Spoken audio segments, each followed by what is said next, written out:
Now, these are my players who I think are going to make an impact on the World Cup for England next year. Everybody may or agree or disagree. Although if you disagree, you are wrong. If you agree, you are right. Number one, I Okay. always like, to be fair, nobody's going to disagree with this because I always like to start with the goalkeeper, do I not? And I always am very interested. What's the current theme of goalkeepers? Age. Age, yeah. Every World Cup goalkeeper seems to be over the age of 30.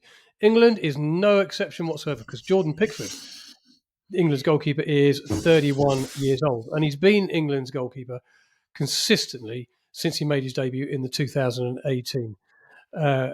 He's got 76 caps. He's very reliable. Will he be replaced before next year? No.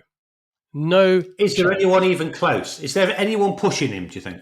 I think there will be very soon.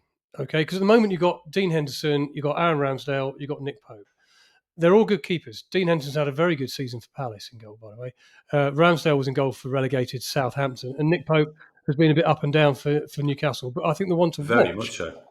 undoubtedly, the one to watch is James Trafford, who's just gone to Manchester City for £27 million. Had an unbelievable season at Burnley last year in the Championship. I mean, unbelievable season. His stats in clean sheets were phenomenal. Man City did have a buyback clause on him because he's been heavily linked with Newcastle for the last 3 years. Newcastle never got him over the line, and they'll be kicking themselves now because he's gone back to Manchester City. And I think if he plays regularly for Manchester City, if he becomes first choice there, then Tuchel's got a choice to make. At the moment, he doesn't. Yeah. Pickford's number one. If he has, Yeah. if Trafford gets in the Man City team and does well, then yeah, Pickford's place is under threat, and it'll be the first time it's seriously been under threat for years. And it's a I've, good thing for England. it is a good thing for England. I've never understood why Pickford hasn't signed for one of the big clubs. He plays at Everton. Okay, Everton have been in a kind of perennial, and I do mean perennial this time, unlike your perennial relegation battle. It seems they just seem to be down the bottom of the table every year for the last 2 or 3 years.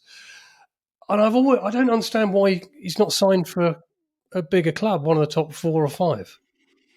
I think it's because there is a tendency. We used to be very proud of our English goalkeepers. In the 70s and 80s, our goalkeepers were the best goalkeepers in the world. I think everyone would agree with that. I think the problem has come is as goalkeeping changed in the course of the last 10 to 12 years, where essentially they became sweeper keepers. They needed to be fantastically good technically with their feet in order to play the styles that Guardiola or whatever wants to play.